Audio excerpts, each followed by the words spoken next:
ये देखो फिर से शुरू हो गई। मैं तो परेशान हो गई हूँ इस लड़की से। क्या हुआ माँ, क्यों इतना गुस्सा कर रही हो? गुस्सा न करूँ तो क्या करूँ? हाँ, कब से आवाज लगा रही हूँ लेकिन इन मैडम को एक बार में सुनाई कहाँ देता है।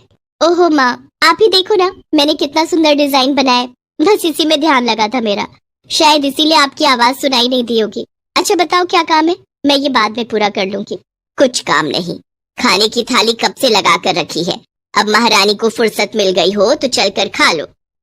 अच्छा खाना खाना है, अब आप शुरू करो, मैं बस 2 मिनट में आऊँ। हाँ हाँ पता है तेरे 2 मिनट।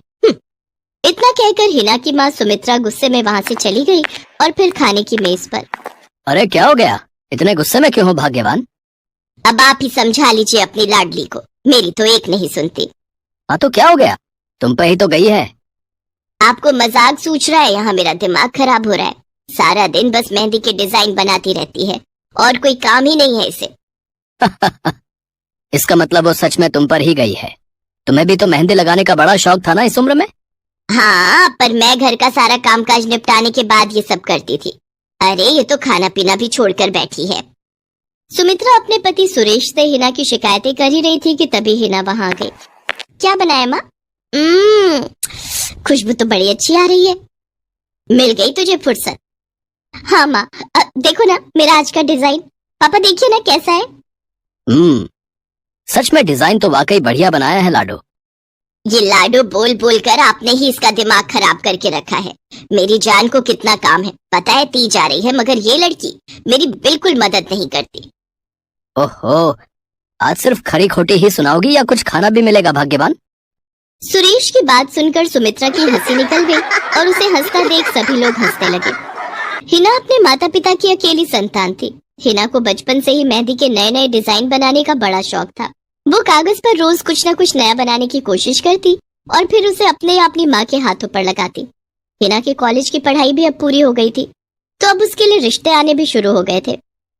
अरे सुमित्रा कहाँ हो, जल्दी आओ। क्या हुआ जी? जरा इस फोटो को तो देखो, कैसा है लड़का? दिखने में तो बहुत ही बढ़िया है। हाँ, वो कानपुर वाले फूफा जी है ना, उन्होंने बताया इस लड़के के बारे में। अपनी हिना के लिए कैसा रहेगा? लड़का काम क्या करता है और परिवार में कौन कौन है?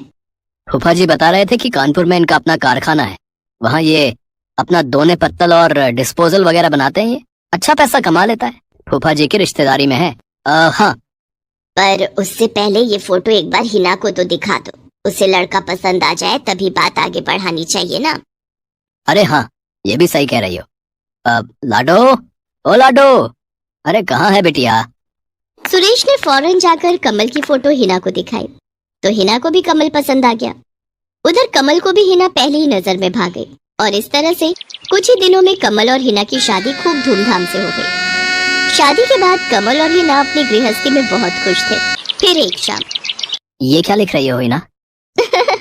लिख नहीं रही हूँ, मेहंदी का डिजाइन बना रही हूँ। अच्छा, पर कागज पर क्यों? प्रैक्टिस तो रोज ही करनी होती है ना, तो इसीलिए कागज पर डिजाइन बनाती हूँ। अच्छा, अब जरा दिखाओ तो सही। अरे वाह, ये डिजाइन क्या सच में तुमने बनाया है? हाँ अच्छा है ना, अब मैंने और भी बना कर रखे हैं, रुकिए मैं भी लेकर आती हूँ। हिना ने अपने बनाए सारे डिजाइन्स कमल को दिखाए जो कमल को बहुत पसंद आए और उसने हिना की खूब तारीफ की। सब कुछ अच्छा चल रहा था और ऐसे ही हंसी खुशी दिन बीत रहे थे, लेकिन फिर एक सुबह। Like, follow, and subscribe for more videos.